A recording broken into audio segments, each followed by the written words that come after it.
Welcome back, capital F football fans, to the O&O Sports YouTube channel. Today, we're looking at some of the biggest names coming out of this year's spring portal window, where they're coming from, where they're going, and most importantly, how big of an impact they can make for their new squads. As always, be sure to like and subscribe, and be sure to follow us on our social media for updates on all things transfer portal and other big news. And with that, let's jump into it, starting with the edge rusher out of Stanford, David Bailey, one of the best overall players in the portal this cycle, not just in the spring window. He started off his career as a top 10 edge rusher in 2022, commits to Stanford, and in the past 3 seasons has logged 111 total tackles, 23 tackles for loss, 14.5 sacks, and 7 forced fumbles. Absolute monster numbers, and he's joining a Texas Tech squad who's at the top of the mountain in terms of portal talent every year. But this addition really takes the cake in our opinion. If you look at last season, they didn't really have a definitive guy who could win on the edge like Bailey can. Was a really weak unit all around. Of their returning edge rushers from last season, they returned just 4 total sacks and 6 tackles for loss from those guys. So adding a premier edge rusher in Bailey who could potentially make the leap into an NFL first rounder next season is absolutely huge for them as a team. We've been very high on them the past few seasons and haven't exactly lived up to it, but with this addition and a few other additions, they've really bolstered that defense. And staying on that side of the ball, let's look at our next player, the Boise State transfer linebacker Andrew Simpson. And in terms of pure production and volume, you're not gonna find a better player out of the portal than Simpson. Started his career as a 3-star prospect out of California,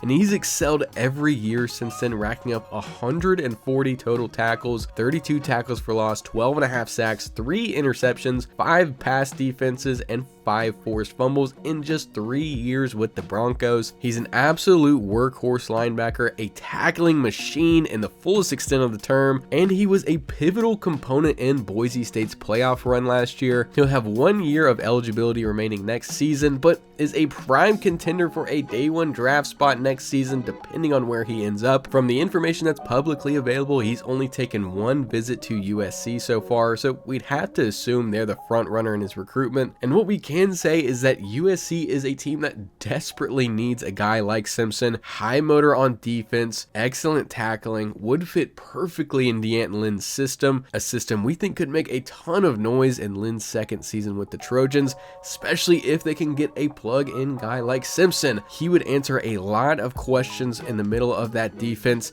Feels like a perfect match, a match made in heaven for both parties in our opinion, but we'll have to wait and see there, obviously, if that ends up working out. And next, let's jump to the ACC to look at Syracuse's next starting quarterback. It's Steve Angeli, formerly of Notre Dame. Angeli is a very interesting case in that he wasn't a highly touted prospect out of high school. He's been a career backup at Notre Dame thus far, but in his few opportunities, he's really shined. Think back to Notre Dame's 2023 bowl game against Oregon State. It's a dominant victory with Angeli going 15-19 over 230 yards and 3 touchdowns. Very disciplined passer, very efficient, very accurate. He's not necessarily a home run hitter at quarterback, but what could play the biggest factor here in our opinion is that Fran Brown and company did an outstanding job with Kyle McCord last season, and Angeli reminds us a lot of McCord last year. McCord was also a guy who seemed like he had a very low ceiling at quarterback, wasn't desperately sought after when leaving Ohio State, and the Orange put him in a position where he's possibly going to be drafted this year. He had an excellent season last season, one of the best players in terms of statistics in the country, and we think Angeli is absolutely going to fit that mold. He's going to get a ton of reps, and overall, if you're obviously not going to get a 5-star talent out of the portal, we think Angeli is the next best thing for Syracuse. And next, out of the SEC, let's look at the Cal transfer running back Jaydn Ott, who makes his way to Norman, Oklahoma. And what an offseason the Sooners have had so far. We've talked in great detail about their previous moves, but the biggest thing keeping us from fully drinking the Kool-Aid on the Sooners was their ground game. And now we may have no choice but to fully buy in. The Sooners grab Jaydn Ott from the Golden Bears, a guy who has been seen as one of the premier running backs the past 2 seasons. In 2023, he racks up a conference best 1,300 yards with 12 touchdowns.